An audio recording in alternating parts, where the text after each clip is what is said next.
ओम नमः शिवाय। आज एक मित्र का मैसेज आया, फिर फ़ोन आया।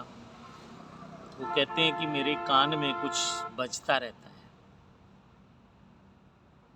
और मैं डॉक्टर के पास गया तो डॉक्टर ने दवाइयाँ दे दी, लेकिन उससे कुछ हुआ नहीं। वो तो जो साउंड है, जो आवाज़ है, वो तो चल रहा है।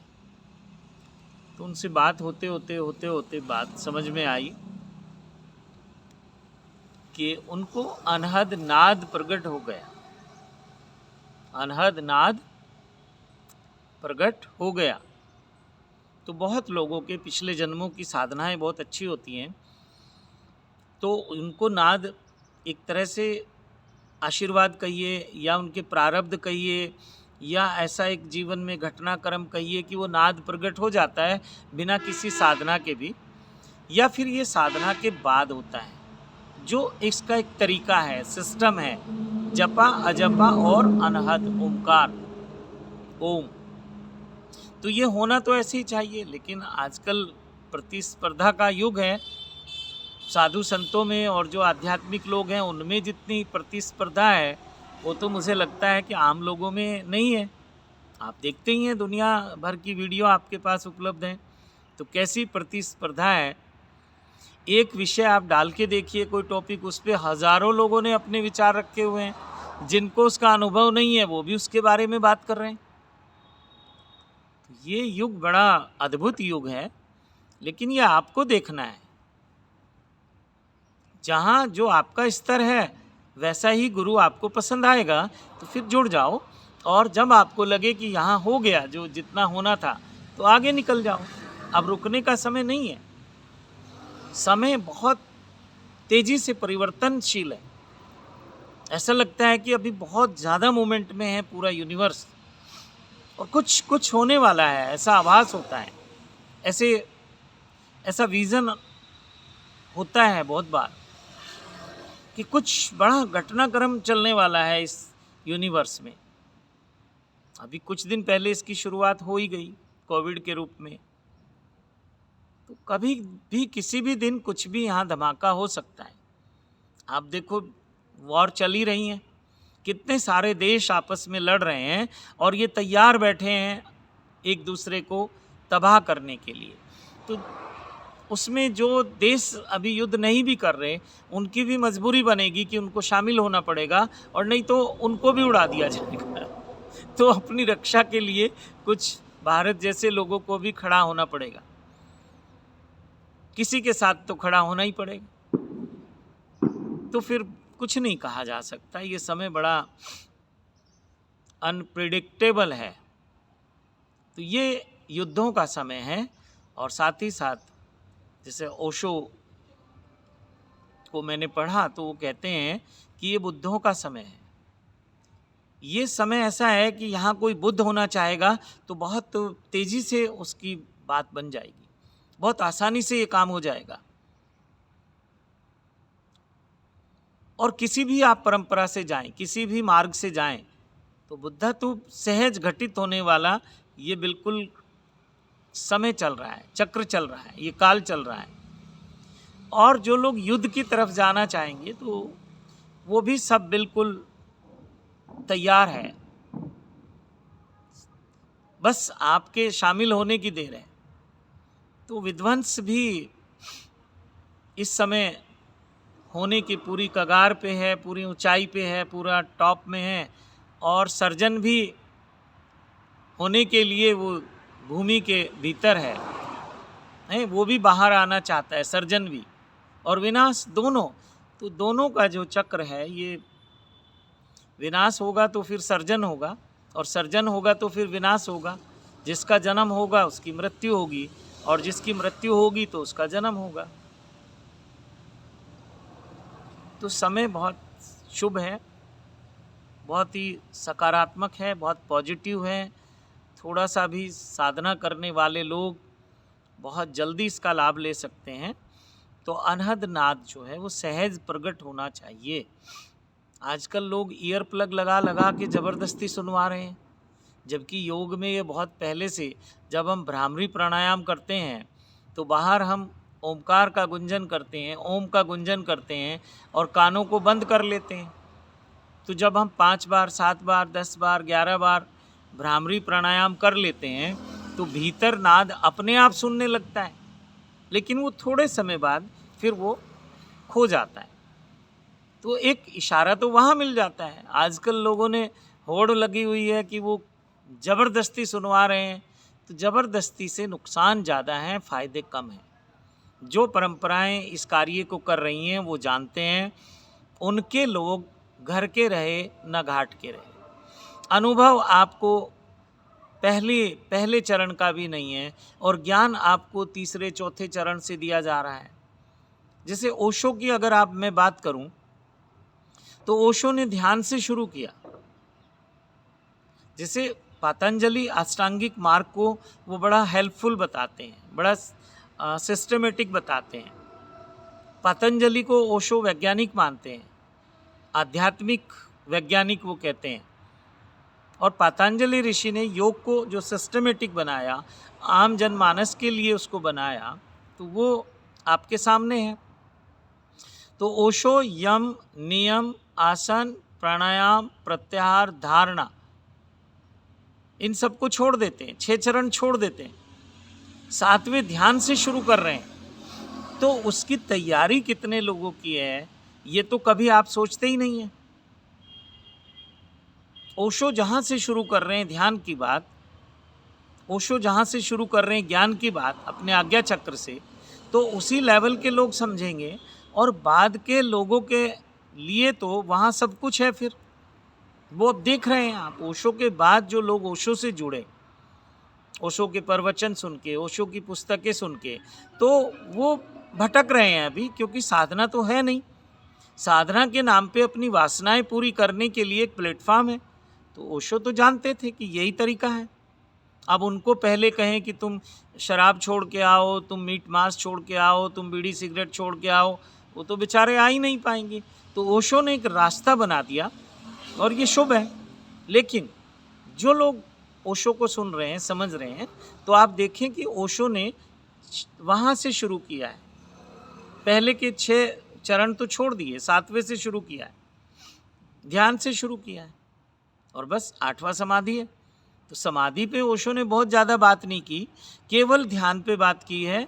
और उन्हें मालूम है कि जो ध्यान करेगा समाधि तो फलित होगी, प्रसाद रूप में प्राप्त होगी।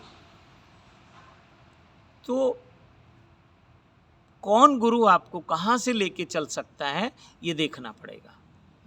आपको देखना पड़ेगा, आपको समझना पड़ेगा कि मेरी यात्रा कहाँ से शुरू होगी, मैं कहाँ तक यात्रा कर चुका हूँ। अब जो लोग गुरु मंत्र दे के छोड़ देते हैं और लोग भी गुरु को बस गुरु मंत्र लिया और उसके बाद कोई संपर्क नहीं है, तो उनका स्तर अभी वही है। वो गुरु भी कार्य बहुत अच्छा कर रहे हैं।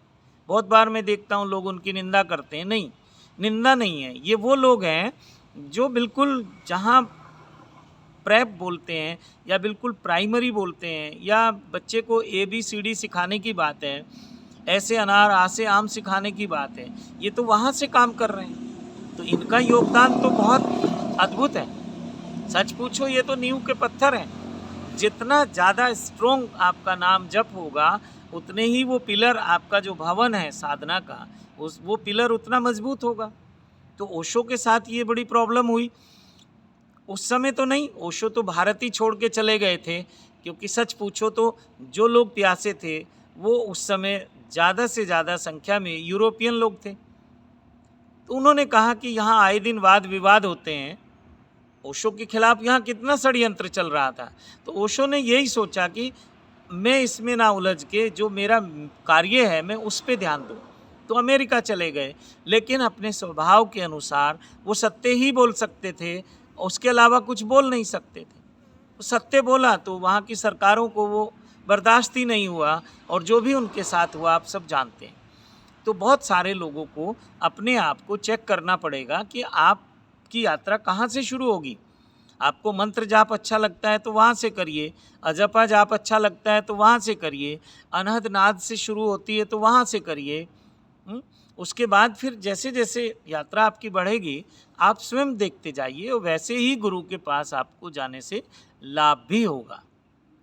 और आप प्रज्ञावान हैं तो बिना किसी गुरु के पास गए हुए भी आप वो लाभ ले सकते हैं।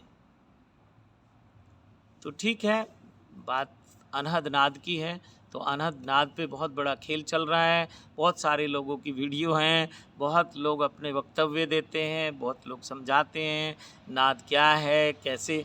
अब जब आपको सब बता ही दिया तो वो तो जो जो कहते हैं कि इस पिंड में है वो इस ब्रह्मांड में है, तो बाहर सारे इशारे आपके पास हैं, आपके अनुभव सब चीज़ों के हैं। गुरु केवल उसको अंदर प्रकट होने के बाद आपको बता देता है कि यही वो अनुभव है।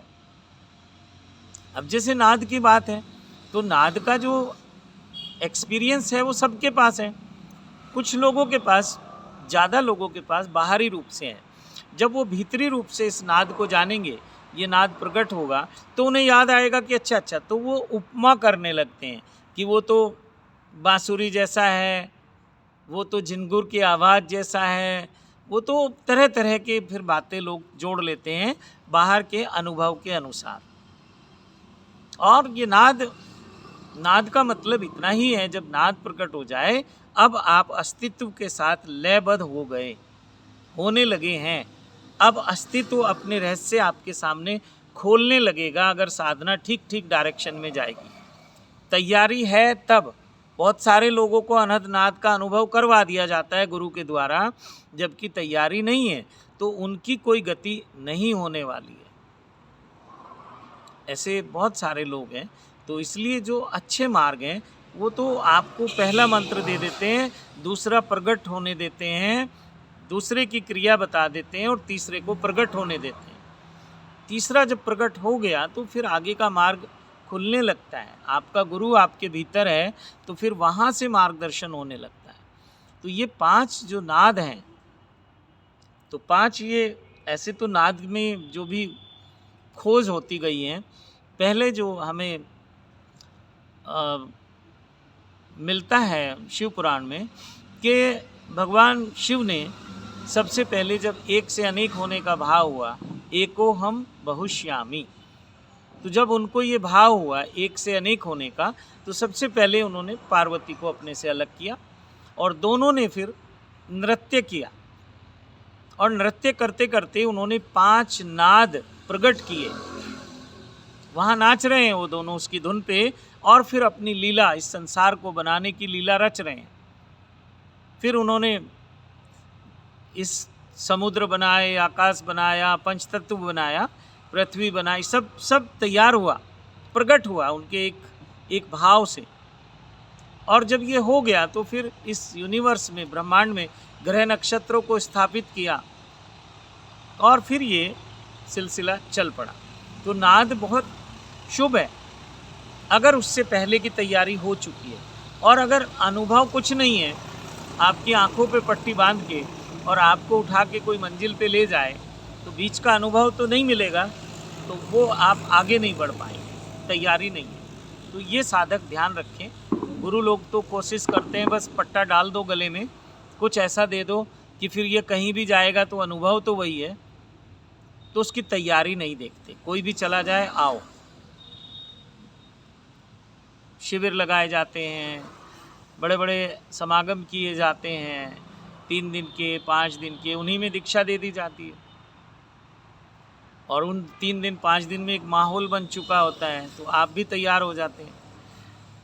तो शुभ है, सब कुछ शुभ है। लेकिन आप देखो, वो तो जो कर रहे हैं वो अपना ठीक कर रहे हैं, आप देखो आपकी तैयारी क्या है, आप कहाँ खड़े हो, आपको क्यों नहीं आपकी ग्रोथ हो रही है, क्यों नहीं आपकी साधना आगे बढ़ रही है।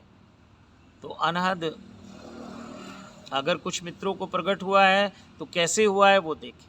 अगर सहज रूप से हुआ है, साधना से हुआ है, तो ही फलित होगा, वरना फिर आप भ्रमित ही रहेंगे। तो ठीक है, आप सबको प्रणाम करते हैं, नमस्कार करते हैं, और फिर जैसा आदेश होगा उसके अनुसार आपसे बात करते हैं। ओम नमः शिवाय।